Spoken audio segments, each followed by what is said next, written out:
chapter 57, the sermon that was, Matthew 5-7. You know by now that Jesus was a baby, then a boy, then a grown man.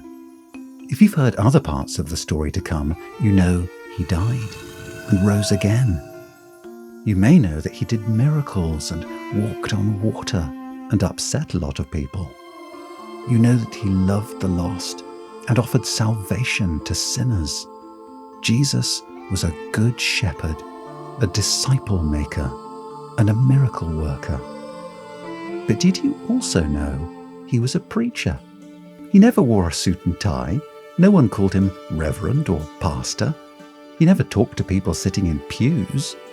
But still, Jesus was definitely a preacher.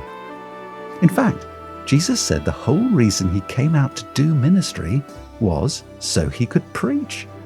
Jesus healed a lot of people. He cast out demons too. But if Jesus had one job he was most passionate about, it was preaching. Remember that the next time you wonder why your parents make you sit through so many sermons. The most famous sermon in the Bible, and the most famous sermon in the history of the world, is a sermon Jesus preached called the Sermon on the Mount. Now, that's not what Jesus called it. He didn't have Sunday bulletins or sermon titles to worry about. But that's what we call it, because it was a sermon Jesus preached from up on a mountain. Just like Moses gave God's law from Mount Sinai, so Jesus gave a new kind of law from the top of a mountain in Galilee. The Sermon on the Mount was about a lot of things: blessing, love, prayer, and shining the light of God's glory. Those are all good. It was also about anger, pride, worry, and ignoring the wisdom of God's word. Those are all bad. Jesus gave a lot of commands as a preacher, and we need to follow those commands. But don't think the Sermon on the Mount was simply a list of do's and don'ts, or do's and donuts, which would be nice too.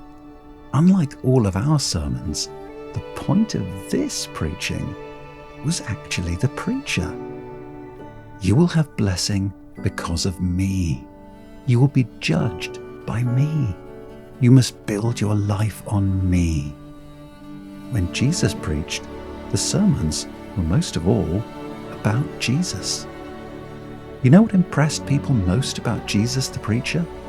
Not his stories, not his smarts, not his smile. It was his authority. He spoke like he was from God, or actually, like he was God. And so people listened, sometimes to roll their eyes, sometimes to believe, but always they heard about Jesus. He was the center of the sermon, just like he should be today.